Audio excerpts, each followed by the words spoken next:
Hi friends, ఈరోజు నేనైతే రాగి పిట్టు చేస్తున్నాను. ఇది బాలింతలకి గర్భవతులకైనా మంచి ఐరన్. రాగి పిండి కాబట్టి డెలివరీ అయిన వాళ్ళకి నడుములు నిలబడవు కదా. నేనైతే ఒక కప్పు తీసుకున్నాను. చూడండి, రాగి పిండి. డెలివరీ అయిన వాళ్ళకి నడుములు నిలబడవు కదా, నడుములు నొప్పులు అట్లా ఉంటాయి కదా, వాళ్ళకి మంచి ఫుడ్ ఇది, మంచి ఐరన్ ఫుడ్. కొంచెం సాల్ట్, మన పెద్దవాళ్ళు కాలం నాటి ఫుడ్ ఇది. కొంచెం వాటర్ వేసుకుంటూ కలుపుకోవాలి. కొంచెం వాటర్ వేసుకుంటూ కలుపుకోవాలి. చూడండి, ఇట్లా పిండి వాటర్ సాల్ట్ వేసుకొని కలుపుకున్నాం కదా, ఈ పిండి అనేది ఇలా ముద్ద చేస్తే ముద్ద అవ్వాలి. ఇలా నెక్స్ట్ ప్రాసెస్ చూపిస్తా. చూడండి, నేనైతే కొబ్బరి యాలకులు రెండు మిక్సీ వేసుకుంటున్నాను. చూడండి, ఒక బౌల్లో వాటర్ తీసుకున్నా. తర్వాత పైన ఇది పెట్టుకోవాలి. నా దగ్గర చిన్నది లేదు, అందుకే పెద్దది. కాటన్ క్లాత్ ఒకటి తీసుకున్నా. దీని మీద బౌల్ పెట్టాం కదా, దాని మీద కాటన్ క్లాత్ అనేది వేసాను. స్టవ్ వెలిగించుకోవాలి, మళ్ళీ వెలిగించుకోకుండా చేయొద్దు.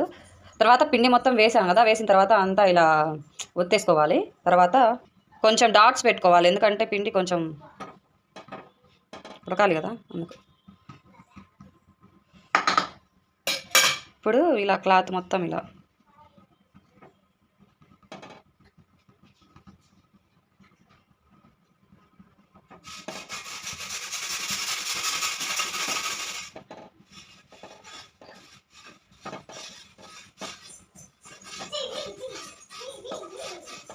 ఇలా వేసిన తర్వాత దీనిపైన ఒక ప్లేట్ పెట్టుకోవాలి. దీనిపైన ఒక ప్లేట్ పెట్టాను.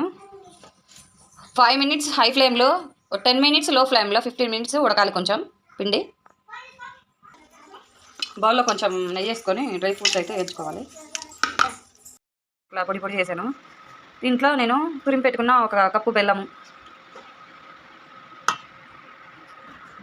మిక్సీ వేసుకున్న కొబ్బరి, యాలుక, నెయ్యి, కొంచెం నెయ్యి వేసాను. వేసి ఆ కొబ్బరి బెల్లం తురుము పట్టుకున్నా కదా, అదంతా వేసి కలుపుతున్నా. ఇంతేనండి వీడియో. రాగి పిట్టు అయితే రెడీ అయిపోయింది.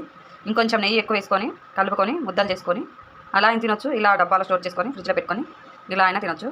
Like, share and subscribe Tejagna vlogs.